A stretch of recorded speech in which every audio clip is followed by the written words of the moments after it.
नमस्कार दोस्तों, मैं वंदना। आज मैं आपके लिए लेकर आई हूँ प्रेमचंद जी की कहानी गृहदाह। तो चलिए देखते हैं कि नई विमाता आने पर एक बालक की मन स्थिति क्या होती है। तो शुरू करते हैं कहानी गृहदाह। लाला देव प्रकाश अपने पुत्र सत्य प्रकाश को बहुत प्यार करते थे। सत्य प्रकाश भी अत्यंत सुशील और होशियार था। उसे किसी ने हट करते या रोते नहीं देखा था। एक दिन देव प्रकाश अपनी पत्नी के साथ गंगा स्नान करने गए। वर्षा ऋतु थी। नदी अपने पूरे उफान पर थी। उनकी पत्नी निर्मला जल में जाकर स्नान करने लगी। वह देव प्रकाश के मना करने पर भी पानी में गहरे तक चली गई। अचानक ही उनका पांव फिसल गया और एक लंबी चीख के साथ निर्मला जलमग्न हो गए। देव प्रकाश वहीं किनारे पर खड़े बदन पोंछ रहे थे। वे तुरंत पानी में कूदे। मल्लाहों ने बार बार गोते मारे पर लाश हाथ ना आए। देव प्रकाश खिन्न मन से घर वापस आ गए। पिता को देखकर सत्य प्रकाश उपहार की आशा में दौड़ा। उन्होंने उसे गोद में उठाया और चाह कर भी अपनी सिसकी ना रोक पाए। सत्य प्रकाश ने पूछा, अम्मा कहाँ हैं? देव प्रकाश ने कहा, बेटा, गंगा मैया ने उन्हें अपने पास रोक लिया। सत्य प्रकाश आशा समझकर रोने लगा। मातृहीन बालक दया का पात्र होता है। माता के बिना वह परकटे पक्षी के समान होता है। धीरे धीरे सत्य प्रकाश को भी एकांत से प्रेम हो गया। पिता की आंखों में भी वह प्रेम न रह गया था। 6 माह बीते बीते एक दिन अचानक ही उसे मालूम हुआ कि उसकी नई माता आने वाली हैं। पिता ने कहा, बेटा, तुम्हारी नई माँ आकर तुम्हें बहुत प्रेम करेंगे। सत्य प्रकाश, क्या मेरी माँ स्वर्ग से आएंगी? देव प्रकाश, हाँ, वहीं से आएंगे। सत्य प्रकाश, मुझे उसी तरह प्यार करेंगी? देव प्रकाश, हाँ, उसी तरह प्यार करेंगे। घर में विवाह की तैयारियां होने लगीं। बारात में सत्य प्रकाश भी गया। वहाँ नानी ने उसे गोद में लेकर एक असरफी दे दी। नानी ने नई माता से कहा, बेटी, कैसा सुंदर बालक है, इसे प्यार करना। बच्चे भी रूप के उपासक होते हैं। अतः सत्य प्रकाश ने गहनों से लदी युवती को देखकर प्रसन्नता से उसका आंचल पकड़कर कहा, अम्मा। देवप्रिया इस उत्तरदायित्व भरे संबोधन को सह न सकी। वह अभी प्रेम एवं विलास का सुख स्वप्न देख ही रही थी कि इस शब्द ने उसके स्वप्न को भंग कर दिया। वह कुछ रुष्ट होकर बोली, मुझे अम्मा मत कहो। बालक सहम कर पीछे हट गया। देवप्रिया ने ससुराल आकर धीरे धीरे पूरे घर पर अधिकार कर लिया। देवप्रिया के पुत्र उत्पन्न होने के बाद सत्य प्रकाश और भी निरीह प्राणी बन गया। पिता की आंखों में भी वह प्रेम ज्योति न रहे। नए शिशु का नाम ज्ञान प्रकाश रखा गया। सत्य प्रकाश ने उसे प्रेम से गोद में उठाया ही था कि विमाता ने आकर उसे बहुत डांटा। पिता ने भी उसे मारा। इसने उसके जीवन की काया ही पलट दी। वह घर में बहुत कम आता। पिता आते तो उनसे भी मुँह छिपाता। वह न किसी से कुछ मांगता न कुछ बोलता। वह पहले कुशाग्र बुद्धि था, परंतु अब पढ़ाई से जी चुराता था। घर में कोई भी उसे प्यार करने वाला नहीं था। वह घर में अपने छोटे भाई ज्ञान प्रकाश से स्नेह करता था। एक बार सत्य प्रकाश कई दिन तक विद्यालय नहीं गया। पिता के पूछने पर उसने जवाब दिया कि फीस न दे पाने के कारण उस पर जुर्माना लगा दिया गया है। पिता ने कारण पूछा तो उसने जवाब दिया कि ज्ञानों ने चंदा दिया तो मैंने भी फीस के पैसे चंदे में दे दिए। पिता ने डांट कर कहा, यदि इसी प्रकार पढ़ाई से जी चुराओगे तो क्या भविष्य में भीख मांगोगे? इस पर उसने कह दिया, हाँ, यदि मेरे भाग में भीख मांगना ही लिखा है तो अभी मांग लूँगा। दूसरे दिन सत्य प्रकाश ने घर से निकलने की तैयारी की। उसकी उम्र अब 16 साल की हो गई थी। किशोरावस्था में आत्माभिमान भी कुछ ज़्यादा ही हो जाता है। दोपहर के समय घर से निकल ही रहा था कि ज्ञानू पूछ बैठा, कहाँ जाते हो भैया? तुमसे अम्मा इतना चिढ़ती क्यों हैं? सत्य, शहर जाता हूँ, वहाँ नौकरी करूँगा। ज्ञानो, भैया मेरा मन आपके बिन न लगेगा। सत्य, मैं तुम्हें तुम्हारे स्कूल के पते पर चिट्ठी लिखूँगा।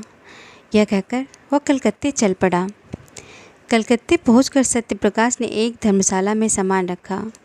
वह एक डाकघर के सामने लिखने का सामान लेकर बैठ गया। अनपढ़ मजदूरों की चिट्ठियाँ, मनी ऑर्डर आदि लिखकर पैसा कमाने लगा। उसके व्यवहार से आकर्षित होकर अनेकों मजदूर उसके पास आने लगे। इसी प्रकार समय बीतता गया। ज्ञानों के व्यवहार को याद करके उसने एक घड़ी भेंट स्वरूप ज्ञानों के पास भेज दी। इधर देव प्रकाश अपने छोटे पुत्र ज्ञान प्रकाश का विवाह पक्का कराना चाहते थे, किंतु ज्ञान प्रकाश ने साफ इनकार करते हुए कहा कि जब तक बड़े भैया का विवाह न होगा तब तक मैं विवाह नहीं करूँगा। देव प्रकाश भी यही चाहते थे, किंतु देवप्रिया के सामने कुछ भी कहने का साहस उन्हें न था। देव प्रकाश ने साहस करके सत्य प्रकाश से क्षमा मांगते हुए पत्र लिखा। उन्होंने उसे घर आने की विनती की। सत्य प्रकाश ने पत्र के जवाब में 500 रुपये भेजते हुए पत्र लिखा। मेरा अहो भाग्य जो आपने मुझे याद किया। मुझे अपने कुटुंब पास का बहुत कटु अनुभव है। मैं अब इस बंधन में नहीं बंधना चाहता हूँ। उसने दूसरा पत्र ज्ञान प्रकाश को लिखा कि माता पिता की आज्ञा सिरोधार्य करो, विवाह करके माता पिता को सुखी करो। देव प्रकाश पत्र को पढ़कर अवाक रह गए। देवप्रिया ने सत्य प्रकाश की बुराई करनी आरंभ कर दी। ज्ञान प्रकाश ने पत्र पढ़ा तो उसे मर्माघात पहुंचा। उसने अपने माता पिता से कहा, कल मैं भैया से मिलने कलकत्ता जाऊंगा। देवप्रिया यह सुनकर क्रोधित हो गए। वह हर बात के लिए सत्य प्रकाश को ही दोषी ठहरा रहे थे।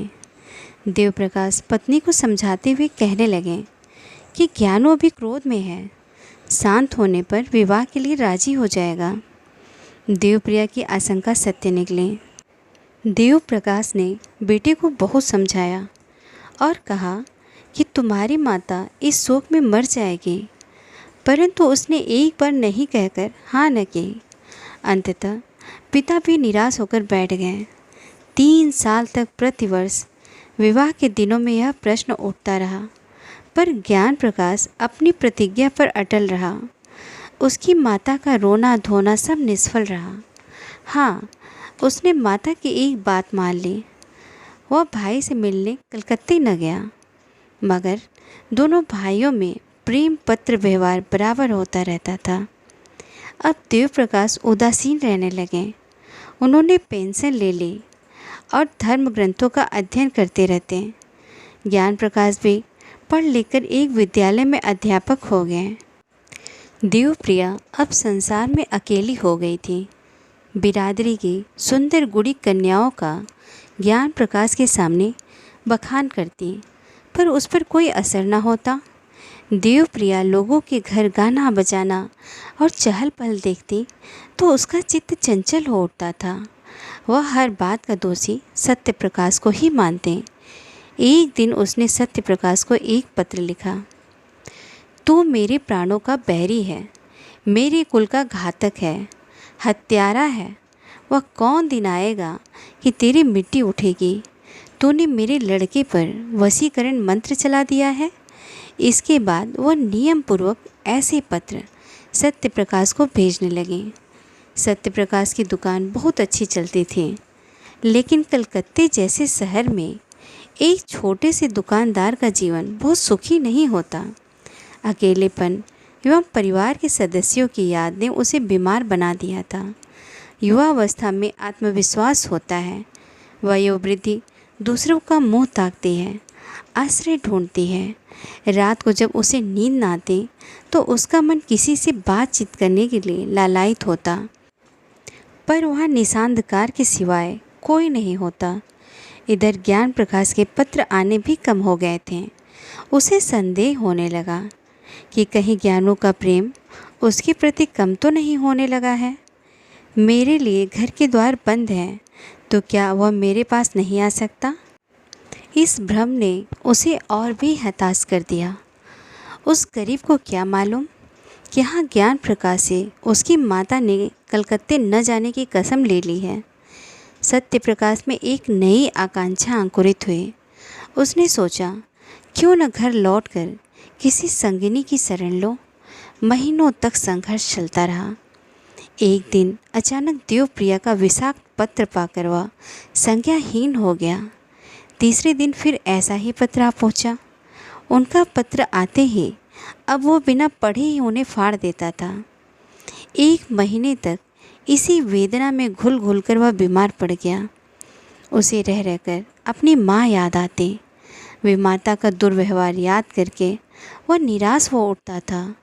वह मृत्यु की कामना करने लगा। एक संध्या अचानक ज्ञान प्रकाश सत्य प्रकाश के घर आ पहुँचा। घर में अंधकार छाया हुआ था। सत्य प्रकाश ने लालटेन जलाई।